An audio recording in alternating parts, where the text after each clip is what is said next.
এই ড্রামটা কোনো কাজের না। একে তো পুরনো হয়ে গেছে, তার উপর আবার ঘরের অনেকটা জায়গা দখল করে আছে। আমি বরং একটা ময়লার স্তূপে ফেলে দেই।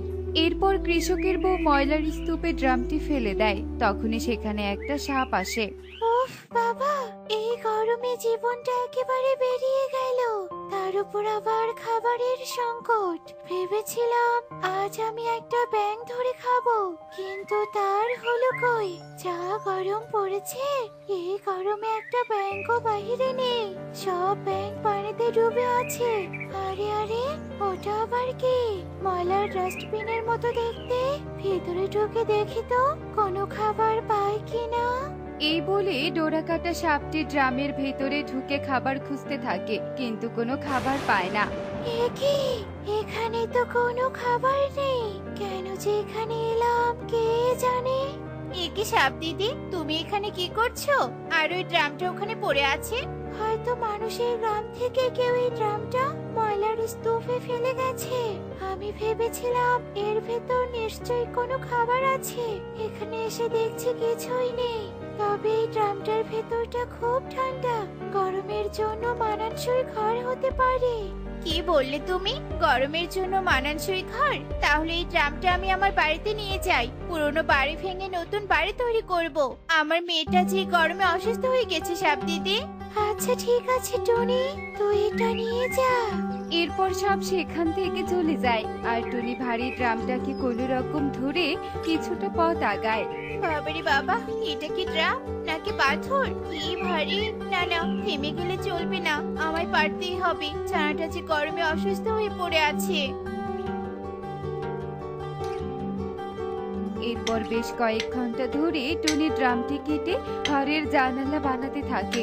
যাক বাবা, এই তো হয়ে গেছে আমার ঠান্ডা ঘর। বাইরে থেকে এটা একটা ড্রাম হলেও ভেতর থেকে এই ড্রাম একটা এসি ঘর, যার ভেতরে আছে গরমের স্বস্তি। যাই, মেয়েটাকে বাসা থেকে নিয়ে আসি। পানি পানি, আহ, আমার গলাতে যে শুকিয়ে একেবারে কাঠ হয়ে গেল। মা, আমাকে এক গ্লাস পানি দাও। টুনি আর এক মুহূর্ত দেরি না করে টুকিকে পানি খাইয়ে দেয়। আহারে মা, তোর এই গরমে খুব কষ্ট হচ্ছে তাই না? মা সব জানি, তাই আমি তোর জন্য নতুন ড্রাম ঘর বানিয়েছি। সেখানে তোর আর কোনো কষ্ট থাকবে না। চল মা। এরপর টনি টুকিকে নিয়ে তার সদ্য বানানো ড্রাম ঘরে আসে, আর ড্রাম ঘরে আসতেই টুকির শরীরের ঘাম এক নিমিষেই শুকিয়ে যায়। আরে বাহ, সত্যি তো এই ঘরে একদম গরম লাগছে না। আমি একটু শান্তি করে মেঝেতে শুয়ে থাকি। এই বলে টুকি মেঝেতে শুয়ে পড়ে। এদিকে কালু কাকুলি টুনির ড্রাম ঘর দেখে গাছের ডালে বসে হাসতে থাকে। দেখো কাকুলি দেখো, শেষে কিনা টুনি একটা ডাস্টবিনে ঘর বানিয়েছে। হায় রে টুনি, তোর কি এতই অভাব দেখা দিয়েছে যে একটা ডাস্টবিনকে নিজের ঘর বানিয়েছিস? ছি, নিশ্চয়ই এই ডাস্টবিনের ভেতর থেকে ময়লার দুর্গন্ধ বের হচ্ছে। আমরা তো আমাদের খড়কুটোর ঘরেই বেশ আছি, তাই না কালু? আমাদের ঘর কত দামি সেটা কোনো বিষয় নয়, বরং আমাদের ঘরে আমরা কতটা নিরাপদ ও স্বস্তিতে আছি সেটাই গুরুত্বপূর্ণ বিষয়। তোমাদের যত ইচ্ছে এসে নাও, মনে রেখো এটা কোনো ডাস্টবিন নয়, এটা আমাদের এসি ঘর। টনি যখন কালু কাকুলিকে এসব বলছিল, ঠিক তখনই দূরের গাছ থেকে তোতা চিৎকার করছিল, কারণ তোতার মোমের ঘরটা গরমে গলে গলে পড়ছিল।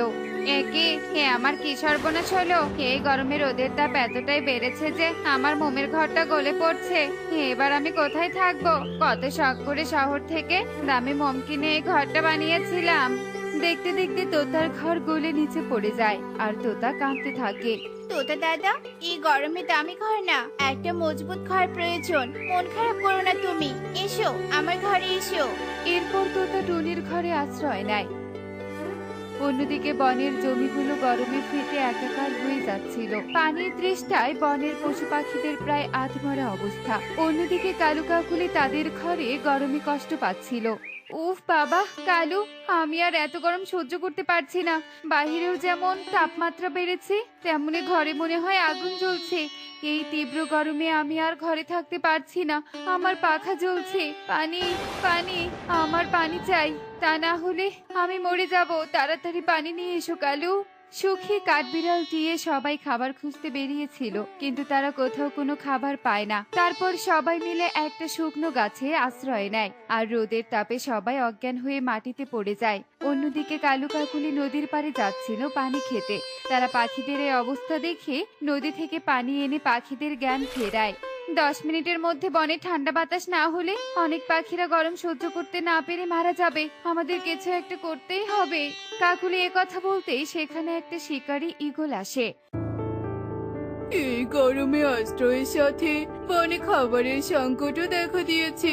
যেহেতু বনে কোনো খাবার নেই, তাই আজ এই পাখিগুলোকে শিকার বানিয়ে লাঞ্চ করবো। আহ, আহ, আহ, আহ, আহ। এই বলে ঈগল পাখিদের তাড়া করতে থাকে, আর পাখিরা এদিক ওদিক ছোটাছুটি করতে থাকে। এরপর তারা টুনির ড্রাম ঘর দেখতে পেলে পাখিরা ছুটে সেখানে আসে, আর কালু কাকুলি পালাতেই থাকে।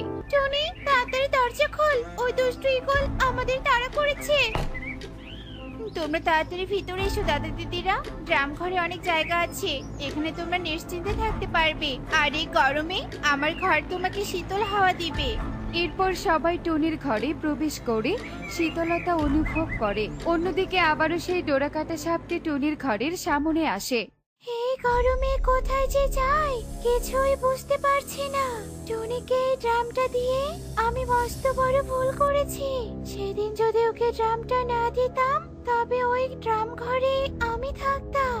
আমাকে আর গরমে এত কষ্ট পেতে হতো না। তবে এবার আমি ওই ড্রাম ঘরটা নিয়েই ছাড়বো। এই বলে সাপটি ড্রামে ওঠার চেষ্টা করতে থাকে, কিন্তু যতবারই সাপ ড্রামে ওঠার চেষ্টা করতে থাকে সে ধপাস ধপাস করে মাটিতে পিছলে পড়ে যায়। এসব কিছু পাখিরা জানালা দিয়ে দেখছিল। দেখো, সাপ মাছি কেমন ড্রামের উপর উঠে গিয়ে বারবার পড়ে যাচ্ছে। মনে হয় সাপ মাছি স্লিপার খেলছে। এই টনি, আমার খুব খিদে পেয়েছে। আজ আমি তোদের সব কটাকে খাবো। কেন সাপ দিদি, তুমি অযথা আমাদের ভয় দেখাচ্ছ কেন? আমরা তো তোমার কোনো ক্ষতি করিনি। তাছাড়া এই ড্রাম আমি ময়লার স্তূপে পেয়েছি, এটা তোমার নয়। তাহলে কেন আমাদের ক্ষতি করতে চাইছো শুনি? এক্ষুনি চলে যাও এখান থেকে। একটু আগে শিকারি ঈগল কালু দাদার কাকুলি দিদিকে তাড়া করেছে। এখন যদি তোমাকে ঈগল আমার বাড়ির সামনে দেখে, তাহলে তোমাকে স্যুপ বানিয়ে খাবে। তাই ভালোই ভালোই বলছি, ঈগলের হাতে শিকার হতে না চাইলে চলে যাও এখান থেকে। টনির কথায় ভয় পেয়ে সাপটি সেখান থেকে পালিয়ে যায়। অন্যদিকে কালু কাকুলিও ঈগলের হাত থেকে বাঁচতে দূরের একটা বটগাছে আশ্রয় নেয়, আর ঈগল তাদের না দেখতে পেয়ে অন্যদিকে চলে যায়। যাক বাবা, এবারের মতো বাঁচা গেল। কাকুলি, এবার আমরা কি করব বলো তো? বাসায় ফিরে গেলে তো ঈগলের হাতে ধরা পড়ে যাব, আর ওই গাছের ডালেই বা কতক্ষণ থাকবো। আমার যে খুব গরম লাগছে। কয়েক বছর থেকে এই বনে বেশ গরম পড়ছে। এই রোদে আমার শরীর একেবারেই কালো হয়ে গেছে। আর আমি তো গরমে ঘেমে একেবারে কালি হয়ে গেছি। শোনো কালু, আমি বলি কি, চলো আমরাও বাকি পাখিদের মতো টুনিদের ড্রাম ঘরে আশ্রয় নেই। আমরা তো টুনিকে নিয়ে আর ওর ঘর নিয়ে অনেক হাসাহাসি করেছি। টুনি কি আমাদের আশ্রয় দিবে? আমার তো এই মুখ নিয়ে ওর ঘরে যেতেই ইচ্ছে করছে না।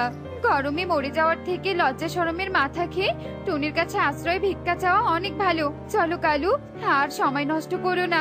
ওই দেখো, ব্যাঙ টুনির বাড়িতে যাচ্ছে আশ্রয় চাইতে। তাড়াতাড়ি চলো। আরে ব্যাং দাদা, এসো এসো। এই গরমে তোমাদের সাহায্য করতে পেরে আমার খুব ভালো লাগছে। ভেতরে অনেক জায়গা আছে, তুমি যাও। টুনি, তুই আমাদের একটু আশ্রয় দে না রে। আমরা জানি আমরা তোকে অনেক তাচ্ছিল্য করেছি, কিন্তু তখন আমরা বুঝতে পারিনি যে একটা ময়লার ডাস্টবিন, না মানে একটা ড্রাম ঘর এতটা উপকারে আসতে পারে। হ্যাঁ রে টুনি, দয়া করে আমাদের একটু আশ্রয় দে না। গরমে যে আমরা সেদ্ধ হয়ে গেলাম। আর তাছাড়া বেশিক্ষণ বাহিরে থাকলে আমরা যে দুষ্টু শিকারী ঈগলের হাতে ধরা পড়বো। তোর কাছে আমরা আমাদের প্রাণ ভিক্ষা চাইছি টুনি। আরে আরে দাদারা দিদিরা, শান্ত হও তোমরা। এত বিনয়ী হতে হবে না, আমি নিশ্চয়ই তোমাদের সাহায্য করব। এসো গো, ভেতরে এসো। আরে বাহ, সত্যি গাটা একেবারে জুড়িয়ে গেল। এই ঘরটা একেবারে এসির মতো ঠান্ডা অনুভব দিচ্ছে।